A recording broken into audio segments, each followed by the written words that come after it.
AI cannot replace programmers. Let me explain why. In the late 1970s, the great computer scientist Edsger Dijkstra gave his take about the ability to use natural language for programming. His argument was simple.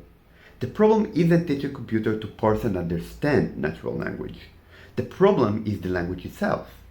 It is not unambiguous enough to describe exactly what we want computers to do. That's why programmers, even when they explain to each other what they want to do, communicate by formal languages like pseudocode and flowcharts. This is a great argument, but one may argue that it applies only to programmers. They may have a very specific vision of what they try to do, which may be difficult to describe in natural language. But maybe it's because this vision contains details that aren't really important.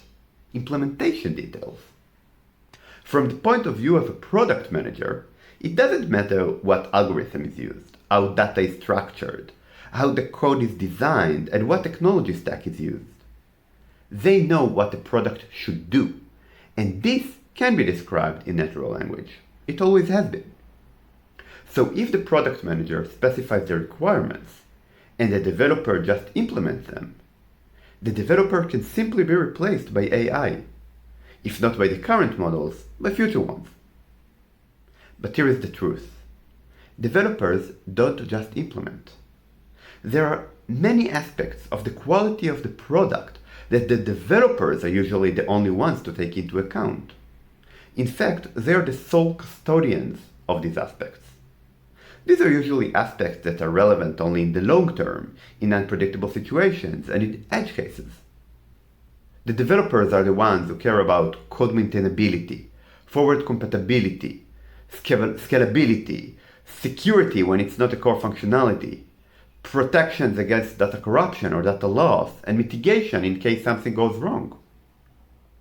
A product manager can use AI to create a great product, which looks professional and really works, but the core functionality is not all that matters. Things the product manager isn't aware of can cause very big problems down the road, and it takes a developer to know what they are. AI can give us great results when we know what we want. But we don't.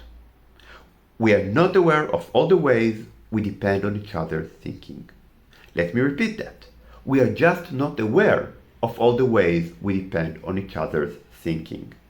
We think we can evaluate other people's work output, but we can't. Because a big part of the work is making decisions and taking into account things we are not aware of. That's how human cooperation really works. In almost every context, any attempt to judge other people's work output ourselves, rather than trusting them and their decision making, is counterproductive. That's why micromanagement fails. That's why startup companies that are too busy building demos for investors don't build good products. Businesses that measure their performance only by revenue usually don't provide very high quality. Trying to replace people with AI has the same result. We don't let people make the decisions we don't even know have to be made. That's why we need our ideas to be implemented by someone who doesn't only try to please us, but by someone who cares and takes responsibility. AI is simply not that. When we go to the doctor, we can't judge their medical advice. Some people try by doing their own research or switching doctors until they get the answers they want. But this is not a healthy approach.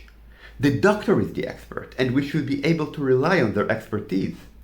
To do that, we must find the doctor we can trust, based on our impression of them. Are they thorough? Are they caring? Are they creative? We need to evaluate human interaction, and that's the one thing AI is really good at: faking human interactions. This is not unique to the software industry, and not even to work. When they started to develop autonomous cars, they figured out it requires the answer for the trolley problem. The philosophical hypothetical is not an hypothetical anymore. The manufacturers need to instruct the car how their decisions should be made in situations of this kind. And this is a problem, since the trolley problem is well known for a reason. The debate about it is ongoing. There is no agreed answer to it. Usually when we discuss moral questions like trolley problem, we ask, what would you do? But there is another question that's supposed to be equivalent. What would you want other people to do? And interestingly enough, we can't agree on the answer to that.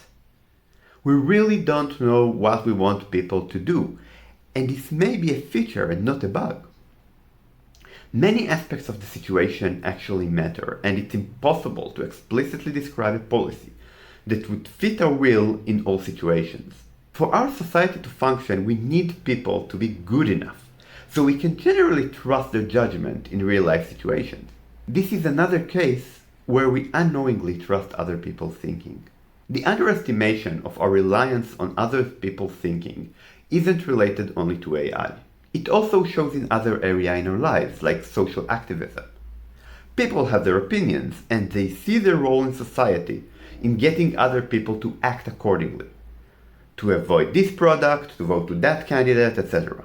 This is the illusion that one can have the vision and others need just to implement it. But the truth is that no one can have all the answers, and we need other people to use their knowledge and life experience, take into account the things that we aren't aware of, and make decisions that they are more qualified to make than us.